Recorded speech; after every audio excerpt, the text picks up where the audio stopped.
আল্লাহর অপরাধ, ওই আল্লাহর অপরাধ আমার নবীর মাধ্যমে বর্তমান হবে। আল্লাহকে আপনি রাউফ রাহিম পাইবেন না, গাফফার হিসেবে পাবেন না, যতক্ষণ না উসিলাতে আমার দয়াল নবী আসবে। ঠিক কিনা? এই জন্য আদম আলাইহিস সালাম সমস্ত সৃষ্টির বাপ, আবুল বশর আদম আলাইহিস সালাম আমাদের সুন্নির বাপ, সমস্ত দলের বাপ, সমস্ত সৃষ্টির বাপ। 350 বছর কাছে উসিলা আমার নবী না থাকার কারণে তার প্রতি আল্লাহ পাকের মায়া হলো না।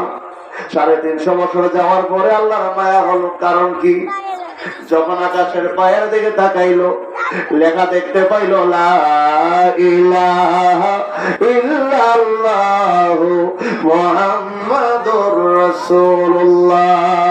এই নাম তো কোনো সাধারণ নাম না, এই নাম তো আল্লাহ নিজে রেখেছেন। আসমানে আহমদ জমিনে প্রকাশ করেছে। ওয়াল আউয়াল ওয়াল আখিরু ওয়া যাহিরুল বাতিন। কি বলেন আসেনিও?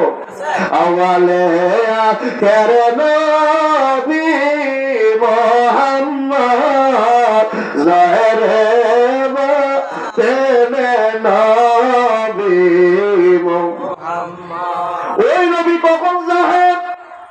570 খ্রিস্টাব্দে। এটা শরীয়ত, জাহেরি প্রকাশ 570 খ্রিস্টাব্দে।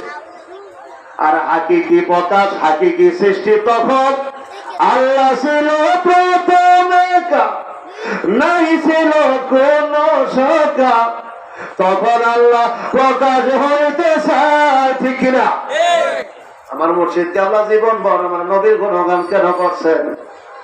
কারণ নবী না থাকলে তো তার ওই মানুষটার মরা মানুষের মতো, এই মানুষটার জড় পদার্থের মতো কোনো দাম নাই, বাক শক্তি নাই, তার মাঝে দৌলত নাই, সম্বল নাই, পুঁজি নাই। ধানের ভিতরে চাউল না তেলে যেরকম লাইতে ফালের মাঝে আগুনের মাঝে জ্বালা জ্বালানিও